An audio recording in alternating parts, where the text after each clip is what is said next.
السلام علیکم۔ اردو سفر میں آپ کا استقبال ہے۔ اگر آپ نویں جماعت میں پڑھتے ہیں تو آپ کو جو ورک شیٹ نمبر 2 ہے وہ بتاتی ہوں کیسے کرنی ہے۔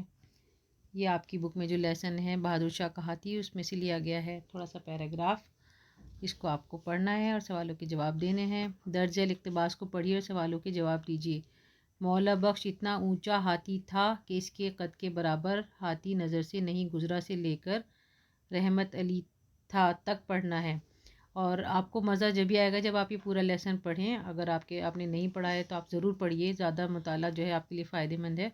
ہمارے پچھلے ویڈیوز میں جا کر آپ پورا ایکسرسائز ورک بھی دیکھ سکتے ہیں اور پورا لیسن سن بھی سکتے ہیں۔ اور پھر نیچے یہ سوال ہیں جن کے جواب لکھنے ہیں۔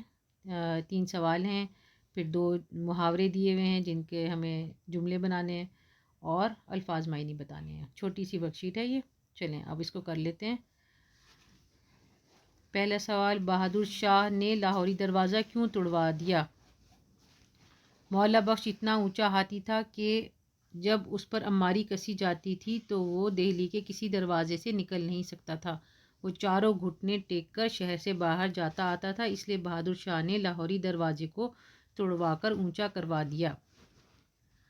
مولا بخش نے سید صاحب کو غافل پا کر ان کے ساتھ کیا کیا؟ مولا بخش نے سید صاحب کو غافل پا کر انہیں سون میں لپیٹ لیا، پھر ان کی ایک ٹانگ اپنے پاؤں کے نیچے دبا کر اور ایک سون میں پکڑ کر زندہ مار ڈالا۔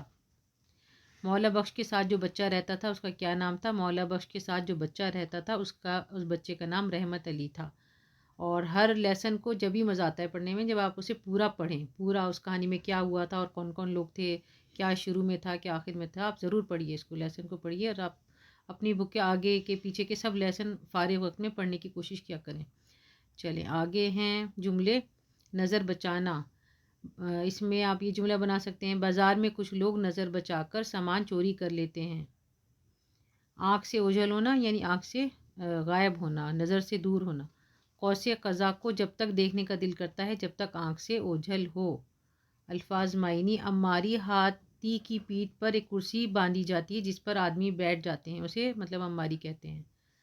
آگے ہے میں کا مطلب ہوتا ہے ساتھ، جیسے کبھی کارڈ پہ لکھا رہتا ہے نا، میں اہل و عیال اہل و عیال، اس کا مطلب ہوتا ہے اہل و عیال کے ساتھ، یعنی ساتھ آنا ہے آپ کو، تو میں کا مطلب ہو گیا ساتھ۔ فیل کا مطلب ہے ہاتھی، یہ عربی کا ورڈ ہے اور اردو جو ہے وہ بہت ساری زبانوں سے مل کر بنی ہے، اس لیے بہت سارے الفاظ جو ہیں اس میں بھی آتے ہیں۔ تو آپ نے جیسے پڑھا ہوگا سورہ فیل ہے، اس میں ہاتھی کا ذکر ہے، ہاتھی والوں کا ذکر ہے، تو یہ فیل کا مطلب ہو گیا ہاتھی۔